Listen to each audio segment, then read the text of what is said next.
रखिएगा, आपसे लगातार हम अपडेट लेते रहेंगे। फिलहाल आगे बढ़ते हैं।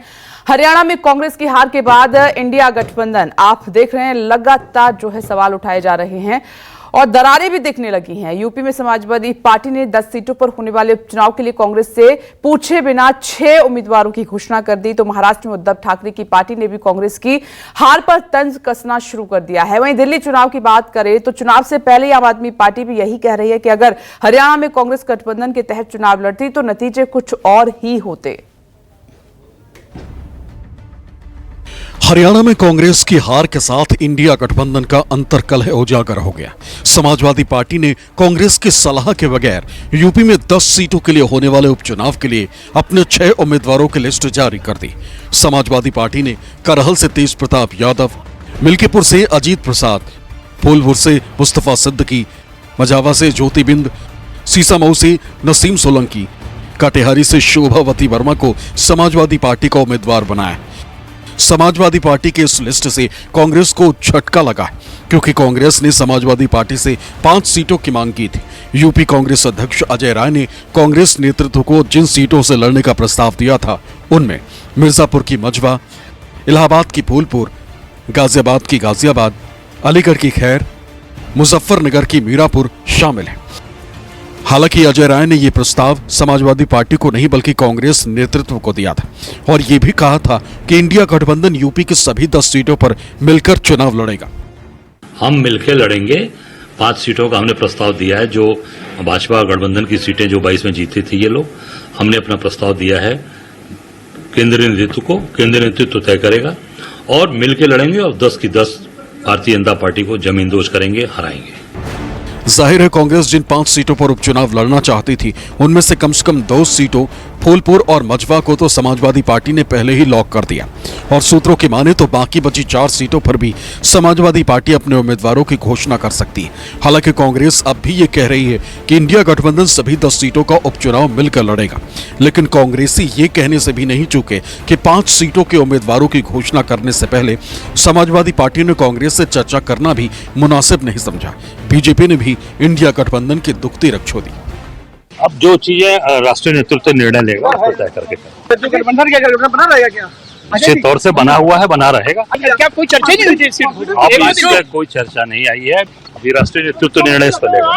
इन 6 सीटों पर समाजवादी पार्टी भाजपा को से आगे रही है और उनको हराने का काम हुआ है। 4 सीटों बाकी हैं, उसमें कांग्रेस पार्टी से गठबंधन की बातचीत हुई है और हम लोग विश्वास है कि गठबंधन हो जाएगा। हमारा उद्देश्य है कि भारतीय जनता पार्टी को हराना है और गैर भाजपाई वोटों के बंटवारे को रोकना है। इसके बारे में जानकारी नहीं है। इंडिया गठबंधन के कोऑर्डिनेशन कमेटी से अभी कोई चर्चा नहीं हुई है। वैसे भी समाजवादी पार्टी का पुराना ट्रैक रिकॉर्ड है कि जिसके साथ भी गठबंधन एक चुनाव में करते हैं, अगले चुनाव से पहले ही गठबंधन तोड़ देते हैं और इस तरह से उन्होंने फूलपुर को लेकर के, मझवा को लेकर के अपने कैंडिडेट डिक्लेयर कर दिए हैं। ये स्पष्ट है कि अब सपा और कांग्रेस का गठबंधन ठीक नहीं है। समाजवादी पार्टी उनके साथ अब अपमानजनक व्यवहार करेगी, जैसा अपमानजनक व्यवहार कांग्रेस पार्टी ने हरियाणा में अखिलेश यादव जी के साथ किया था। हरियाणा में कांग्रेस की हार के साइड इफेक्ट महाराष्ट्र में भी दिखा। शिवसेना उद्धव गुट के सांसद संजय राउत ने कांग्रेस के एकला चलो वाली नीति पर निशाना साधा। दलील ये कि बीजेपी ने हरियाणा में हारी हुई बाजी जीत ली।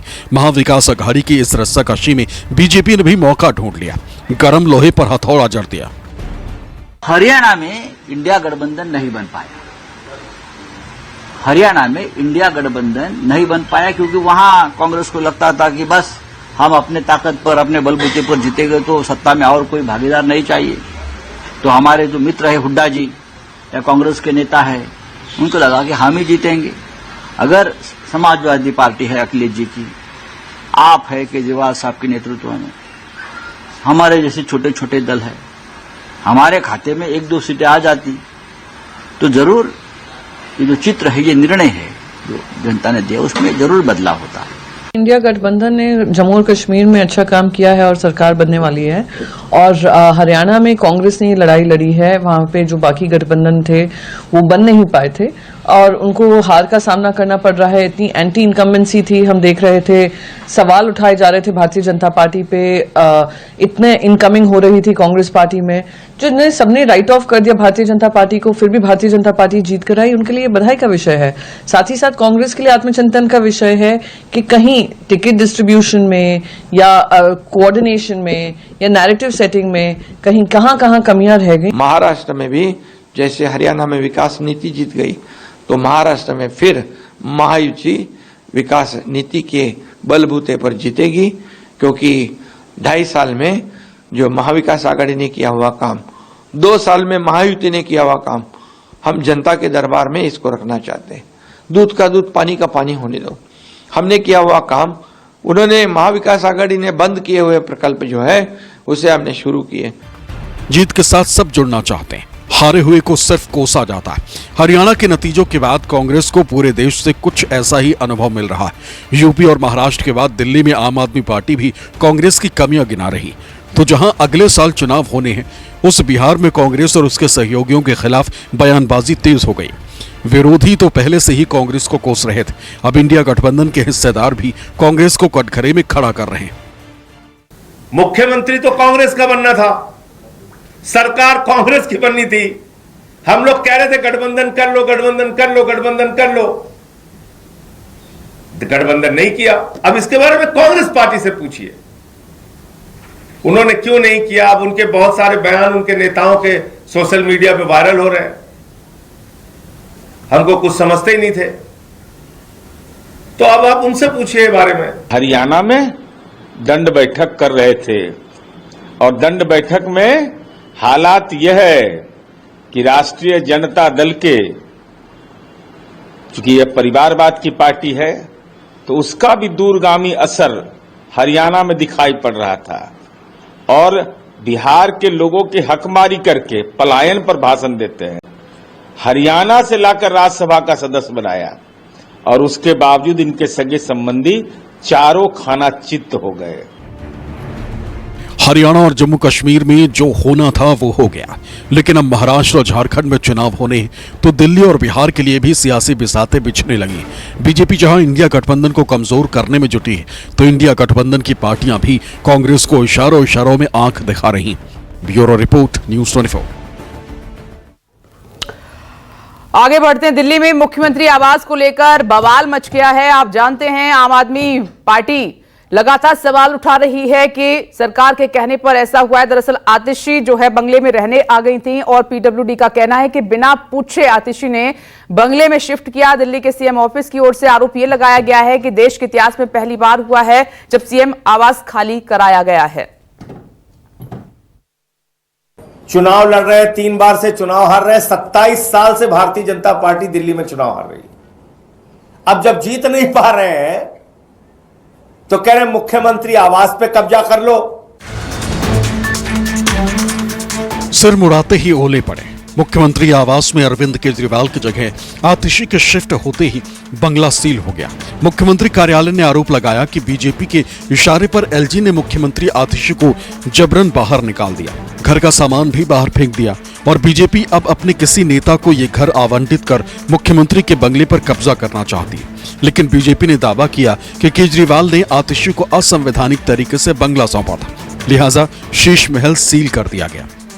अरविंद केजरीवाल, आखिर आपके पाप का घड़ा भर ही गया। आपका भ्रष्टाचारी शीश महल आखिरकार सील हो ही गया।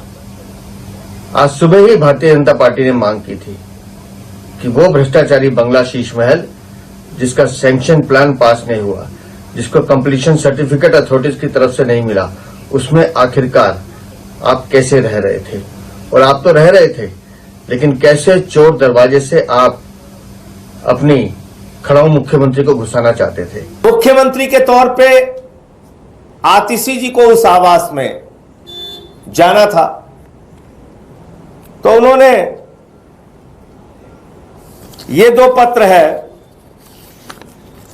जिसके बारे में कहने के बावजूद वो मुख्यमंत्री का आवास आतिशी जी को अलॉट नहीं किया जा रहा है, जो कि दिल्ली के मुख्यमंत्री हैं। तीसरी बात,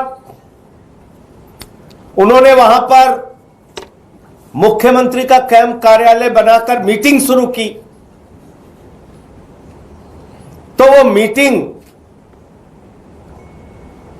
करने के बावजूद वहां के स्टाफ को खाली करा दिया। जिस पर अवैध कब्जा आम आदमी पार्टी ने किया था उसको सील किया गया। हम इस फैसले का स्वागत करते हैं। इसके साथ हम ये भी कहना चाहते हैं कि केजरीवाल की इस पूरे प्रकरण की जांच होनी चाहिए कि किस प्रकार पूर्व मुख्यमंत्री ने वर्तमान मुख्यमंत्री को अवैध रूप से कब्जा करवाया, इसके पीछे की साजिश क्या है, पोजेशन सरेंडर क्यों नहीं किया पीडब्ल्यूडी को। निष्पक्ष मतलब न्यूज़ 24।